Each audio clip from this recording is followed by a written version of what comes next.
Online പ്ലാറ്റ്ഫോമുകളിൽ പണം നിക്ഷേപിച്ചാൽ ലാഭം നൽകാമെന്ന് വിശ്വസിപ്പിച്ച് ലക്ഷങ്ങൾ തട്ടിയെടുത്തയാൾ അറസ്റ്റിൽ. കോഴിക്കോട് ചെറുവാടി തെനയങ്കൽ പറമ്പിൽ ഷെഫിനാണ് അറസ്റ്റിലായത്. കോഴിക്കോട് വിമാനത്താവളത്തിൽ നിന്നാണ് മൂന്നാർ പോലീസ് ഇയാളെ അറസ്റ്റ് ചെയ്തത്. മൂന്നാർ സ്വദേശിയായ യുവതിയാണ് തട്ടിപ്പിന് ഇരയായത്. പലതവണയായി ഇവരിൽ നിന്ന് 8,31,865 രൂപ തട്ടിയെടുത്തു. 2024 ഫെബ്രുവരി 2 മുതൽ 17 വരെയുള്ള കാലയളവിലാണ് ഇയാൾ തട്ടിപ്പ് നടത്തിയത്. ലാഭം നേടാമെന്ന് ഇൻസ്റ്റഗ്രാമിലൂടെ ഇയാൾ യുവതിയെ പറഞ്ഞു വിശ്വസിപ്പിക്കുകയായിരുന്നു. ഇതിനുശേഷം വിവിധ ലിങ്കുകൾ അയച്ചു നൽകി പണം നിക്ഷേപിക്കാൻ ആവശ്യപ്പെട്ടു. ചില ടാസ്കുകളും നൽകി. ഇത് പൂർത്തിയാക്കുമ്പോൾ ഇരട്ടി പണം നൽകാമെന്നായിരുന്നു വാഗ്ദാനം. പലതവണ യുവതി പണം നൽകി. ഇയാൾ നൽകിയ വെബ്സൈറ്റിലുള്ള യുവതിയുടെ അക്കൗണ്ടിൽ പണം വർദ്ധിക്കുന്നതായി കാണിച്ചിരുന്നു. പണം എപ്പോ വേണമെങ്കിലും പിൻവലിക്കാമെന്നും ഇയാൾ ഉറപ്പു നൽകി.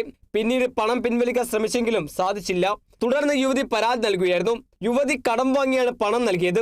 ദുബായിൽ ഇരുന്നാണ് പ്രതി തട്ടിപ്പ് നടത്തിയെന്നാണ് പോലീസ് പറയുന്നത്.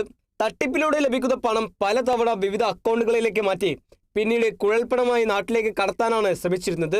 ലഭിച്ച പണത്തിൽ നിന്ന് 5 ലക്ഷം രൂപ ഇയാൾ പിൻവലിച്ചിരുന്നു. പിന്നീട് പോലീസ് ഇയാൾക്കെതിരെ ലുക്കൌട്ട് നോട്ടീസ് പുറപ്പെടുപ്പിക്കുകയായിരുന്നു. വ്യാഴാഴ്ച ദുബായിൽ നിന്ന് കോഴിക്കോട് വിമാനത്താവളത്തിൽ ഇറങ്ങിയപ്പോഴാണ് അറസ്റ്റ് ചെയ്തത്. മൂന്നാർ SI ബിനു ആൻഡ്രോസിന്റെ നേതൃത്വത്തിലുള്ള സംഘമാണ് പ്രതിയെ കോഴിക്കോട് നിന്നും കസ്റ്റഡിയിലെടുത്തത്. Kerala vision news, Idukki.